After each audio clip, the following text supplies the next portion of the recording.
பாருங்க அக்கா, இங்க அடிச்சு கையெல்லாம் நஞ்சு, கழுத்தெல்லாம் நஞ்சு, தொடையெல்லாம் நஞ்சு, சரியான மாதிரி காயம் அக்கா. நஞ்சு எனக்கு ஒண்ணுமே செய்யல. கடன் எல்லாம் அப்படியே இருக்கக்கா. போன கடை இன்னும் நகை நட்டெல்லாம் அடகு, வீடு கட்டி அரைவாசியில இருக்கு. எதுவுமே எனக்கு நடக்கல. இந்த மாதிரி இன்னும் எனக்கு இதுக்கான முடிவு நடவடிக்கை ஒன்று நீங்க எடுக்கணும்க்கா. தயவு செய்து இந்த மாதிரி இன்னொரு ஸ்ரீலங்கா பிள்ளைய யாருக்கும் நடக்கக்கூடாது. இந்த மாதிரி ஏஜென்சிகளை நம்பி யாரும் ஏமாந்துடாதீங்க. தயவு செய்து கேட்குறேன். நான் இந்த ஏஜென்சில தான் போனேன்.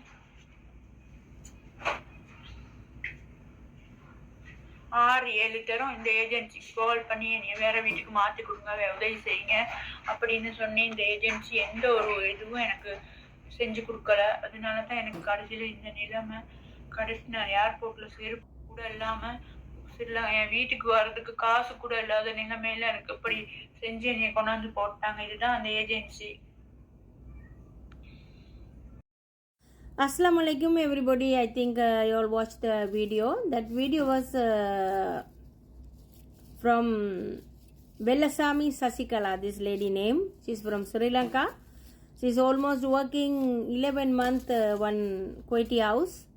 So Kuwaiti madam telling to her to iron this tasa. She didn't iron, telling good properly. She didn't iron properly. So she take the shoe and beating to her. And book the ticket, go to the airport, direct sending to Sri Lanka. But this most of the housemates don't know there is the police in the airport to complain. If the housemaid are complaining, it is coming to our embassy. So you can answer to the embassy what will is happening. So most girls don't know. That's why I am explaining for every housemaid to, if anything, any employer beating, any employer giving arresting for any people and can give to the police in airport, can complain. So that is the one I am doing now to explaining, because the Kuwait more problem giving to the housemaid people. Not giving food, beating, not giving sleeping, not giving salary time to time, no rest time.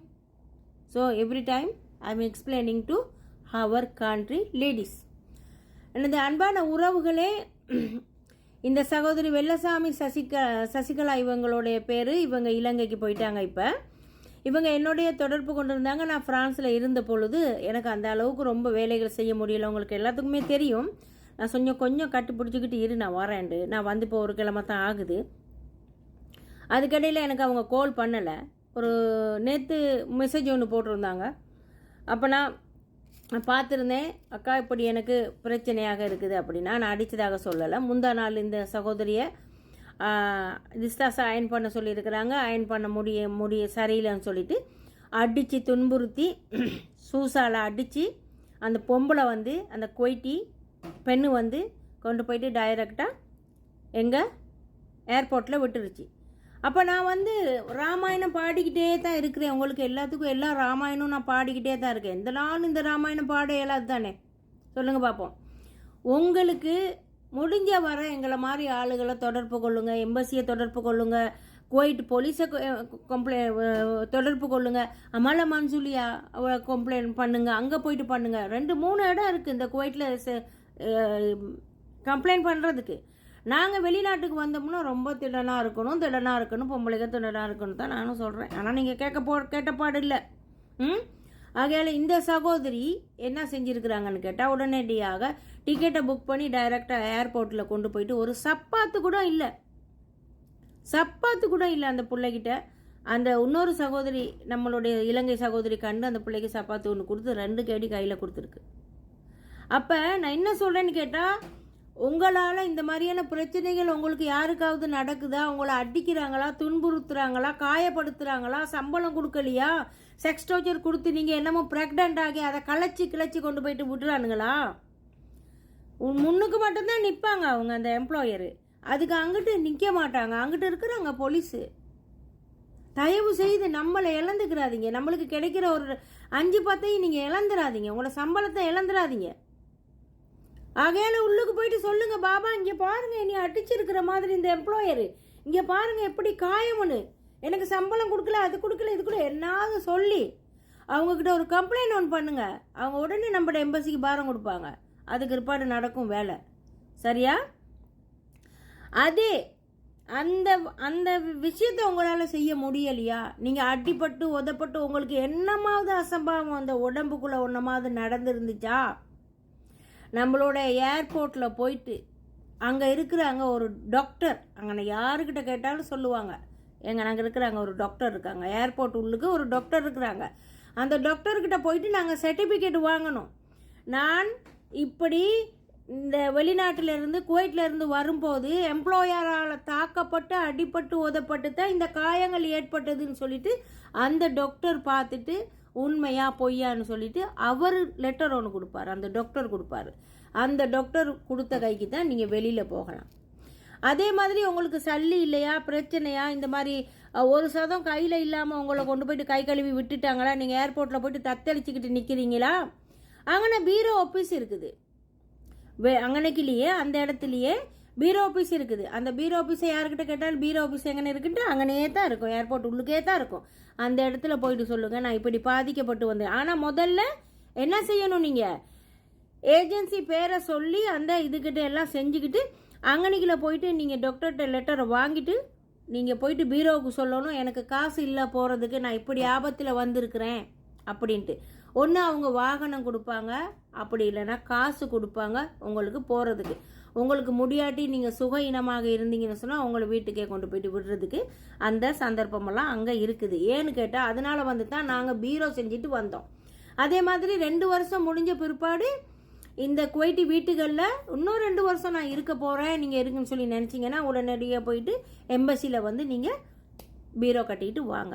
அதே மாதிரிக்கு அந்த between, அதாவது அந்த அந்த இடைவெளியில் இந்த 2 வருஷம் முடிஞ்சு இன்னொரு 2 வருஷம் இருக்கும்போது எதமாவது அசம்பாவம் நடந்துச்சுன்னா பீரோவும் வகை சொல்லாது, யாரும் வகை சொல்ல மாட்டாங்க, பீரோ வகை சொல்லாது. ஏன்னா பீரோ கட்டி இல்லை, நாங்கள் ரிஜிஸ்டர் ஆகி இல்லை. ஆகையால் பிள்ளைகளை இந்த வீடியோவை மேக்சிமம் 2000 பேருக்கு மேலே நீங்கள் இதை ஷேர் பண்ணணும். உங்களோட ஐடிகளை எடுத்து நீங்கள் போடணும், உங்களோட ஐடிகளை எடுத்து நீங்கள் போடுங்க.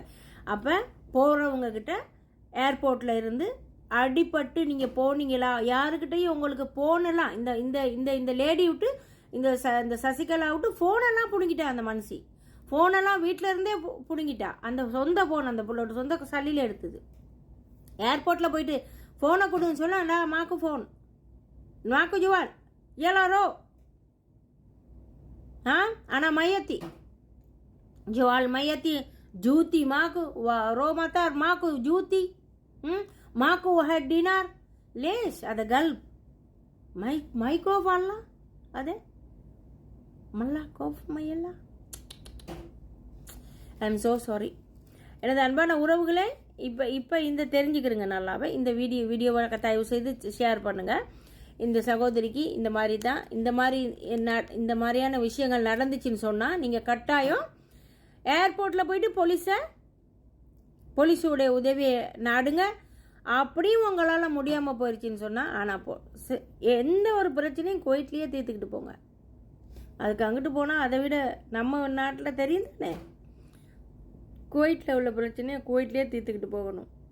அங்கே போலீஸுக்கு சொல்லி அங்கேருந்து எம்பசிக்கு போகிறது தான் பெஸ்ட்.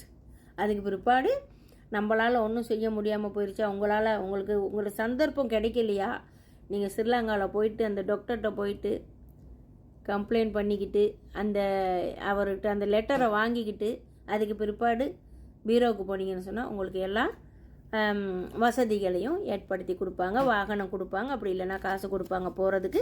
உங்களுடைய பிரச்சனைகளை அங்கனையும் ரிஜிஸ்டர் பண்ணிக்கிட்டு பேசி சொல்லிட்டு தான் போகணும். அதுக்கு பிற்பாடு வெளிநாட்டு வேலைவாய்ப்பு மையத்தில் நாங்கள் கம்ப்ளைண்ட் பண்ணி இதற்கு உண்டான நடவடிக்கைகள் எடுக்கலாம்.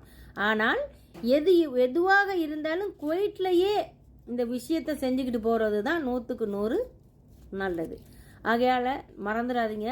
அந்த அன்பான உறவுகளை ஷேர் பண்ணுங்கள் 2000 பேருக்கு மேலே. Okay, thank you so much. வணக்கம்.